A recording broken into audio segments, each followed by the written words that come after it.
জৈন বন্ধুসকল বহুতে মোক আসাম পুলিচ মেডিকেল টেষ্টৰ বিষয়ে সুধি আছে তো তাৰে আজি কিছুমান ইনফৰমেশ্যন দিব লৈছোঁ গতিকে ভিডিঅ'টো ভালদৰে চাব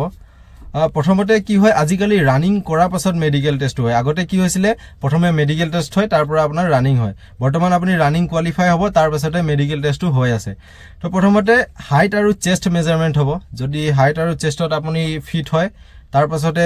বেসিক বডি টেষ্টটো হ'ব কিছুমানৰ বডি তেৰা বেকা আপ ডাউন তেনেকুৱা থাকে নহয় হেবিলাক টেষ্ট হ'ব যেনে ফ্লেট ফুট নকনি কিছুমানৰ হাতখন অলপ বাহিৰত ওলোৱা বা ভিতৰত সোমোৱা থাকে আপোনাৰ হাত সিধা হ'ব লাগিব হেতু এটা চোৱা হৈছে আৰু চকুৰ কি হৈছে ডিসটেন্স ভিজন 6/6 হ'বই লাগিব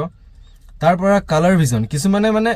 ৰং বহুকেটা ৰঙৰ মাজত মানে ৰং বিলাক ধৰিব নোৱাৰে কি হয় সেউজিয়া ধৰক 10টা বস্তু আছে তাৰ মাজত এটা নীলা আছে কিন্তু মানুহজনে নীলা ৰংটো চিনি নাপায় সেউজিয়া দেখা পায় তো হেতু প্ৰবলেম হ'ব না লাগিব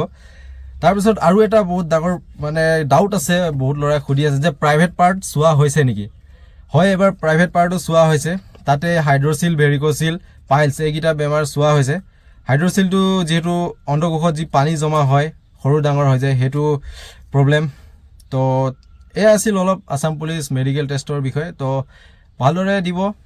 আশা কৰো আপোনাৰ মেডিকেল আৰু বাকিখিনিও ক্লিয়াৰ হয় জয় হিন্দ বাই বাই